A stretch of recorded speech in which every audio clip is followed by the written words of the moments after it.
Le mystère de l'Évangile, Éphésiens 6, 19. Car je vous ai annoncé tout le conseil de Dieu, sans en rien cacher, acte 20, 27. En lui, nous sommes aussi devenus héritiers, ayant été prédestinés, suivant la résolution de celui qui opère toutes choses d'après le conseil de sa volonté. Éphésiens 1, 11. Le mystère de l'Évangile est lié au conseil caché et profond de Dieu avant la création. Si nous voulons connaître ce qu'étaient ces conseils, cela nous est donné essentiellement dans cette lettre aux Éphésiens. Il y a 3 aspects de ce conseil de Dieu, ou de ce mystère de l'Évangile. En les abordant, nous touchons peut-être la question la plus controversée qui ait jamais été discutée dans l'Église et probablement la plus difficile qui puisse être résolue. Et certainement, je ne pense pas que cela puisse être résolu un jour. Il y a 3 aspects qui couvrent l'ensemble de ce conseil de Dieu, ou de ce qui est appelé le mystère de l'Évangile. Le mystère ou le secret de la bonne nouvelle. Un secret, ce n'est pas quelque chose qui se trouve à la surface. Vous devez descendre plus profondément pour trouver un secret. Cela signifie qu'il y a dans la bonne nouvelle de Dieu quelque chose qui a une très profonde signification. Si Dieu a un secret, vous pouvez être sûr qu'il ne s'agit pas d'une affaire de peu d'importance. Non. C'est quelque chose d'immense.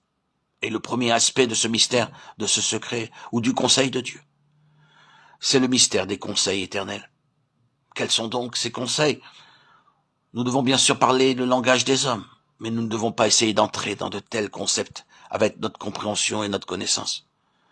Nous ne savons pas exactement comment cela est arrivé, mais ce que nous savons comme un fait, c'est qu'avant que le monde fût, Dieu est représenté comme tenant un conseil en lui-même. Il projetait une intention, une grande et compréhensible intention, qui est appelée ici le dessein éternel. De manière simplifiée, il y a un dessein, une intention, qui a un centre et une circonférence, avec bon nombre d'aspects concernant sa réalisation. Le centre était le Fils de Dieu, connu de nous comme le Seigneur Jésus-Christ. Il en est le pivot, afin que dans la plénitude des temps, Dieu puisse réunir toutes choses en Christ. Éphésiens 1:10. C'est compréhensible, car si vous avez ici ce toute chose, tout y est donc contenu, et vous ne pouvez rien ajouter à cette intention de réunir toutes choses en Christ. C'est cela le cœur du dessein et du conseil. Mais ensuite, il y a cette merveilleuse déclaration. En lui, nous sommes aussi devenus héritiers, ayant été prédestinés. Et ces paroles ont alimenté tant de controverses. Il nous voyait, il nous possédait. Quand je dis nous, je me réfère à une compagnie élue, qui en un certain temps, dans une certaine dispensation et dans l'histoire de ce monde, serait rassemblée hors des nations. Ils voyaient par avance chacun d'entre eux. Or, c'est cela le mystère de l'Évangile, cela va au-delà de nous-mêmes. L'imagination vacille. La déclaration semble tellement fantastique. Si les termes employés signifient quelque chose, ceux qui sont concernés par cette déclaration étaient individuellement vus, par avance, préconnus, choisis en Christ, et préordonnés et prédestinés. Ce sont des mots que vous ne pouvez pas maîtriser. Chaque membre de ce corps élu a été préconnu. Chaque membre a été prédestiné. La prédestination n'est pas en relation avec le salut. C'est par rapport à cela que beaucoup d'interprétations ont fait fausse route.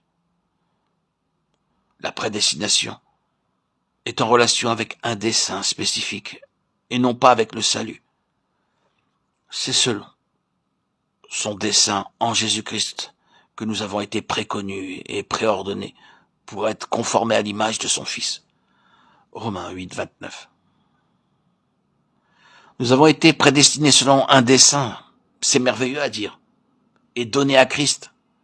C'est comme si, avant la création, le Père, qui possédait son tout dans le Fils, nous avait ramenés pour nous redonner au Fils, car nous étions déjà à lui. Est-ce que cela semble extravagant? C'est ce que nous avons dans les Écritures. Avez-vous lu le 17e chapitre de Jean? Quelle est la chose qui est récurrente dans ce chapitre? Souvent nous lisons « ce que tu m'as donné ». Et dans un autre passage, il dit « tout ce que le Père me donne viendront à moi ». Jean 6, 37. C'est immense dans son implication. Ce sont les conseils éternels.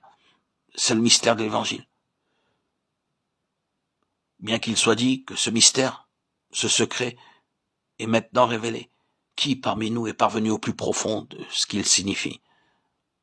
Je doute que quelqu'un parmi nous y parvienne dans cette vie. Mais quoi qu'il en soit, un accès nous y est accordé d'en haut. Ce mystère de l'Évangile est tellement infini, insondable. Mais dans l'Écriture, des faits sont relatés concernant un peuple donné à Christ, dans la préconnaissance de Dieu. Je n'élude pas, bien sûr, le problème intellectuel posé par l'élection. Mais considérons quelques aspects de ce mystère dans un premier temps. Le mystère caché de tout temps et dans tous les âges, mais révélé maintenant à ses saints.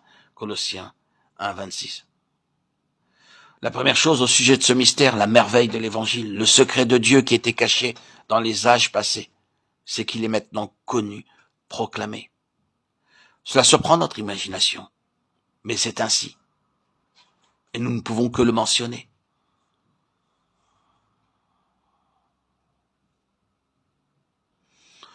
Le conseil éternel est prévu, prédestiné et préordonné, comme l'annonce Paul. Car je vous ai annoncé tout le conseil de Dieu, sans en rien cacher. Acte 20, 27. Et à la fin de la lettre aux Éphésiens, Paul réclame la prière des croyants pour qu'il me soit donné, quand j'ouvre la bouche, de faire connaître hardiment et librement le mystère de l'Évangile. Éphésiens 6, 19. Responsabilité et prédestination vont donc de pair. Il en est de même dans la prière.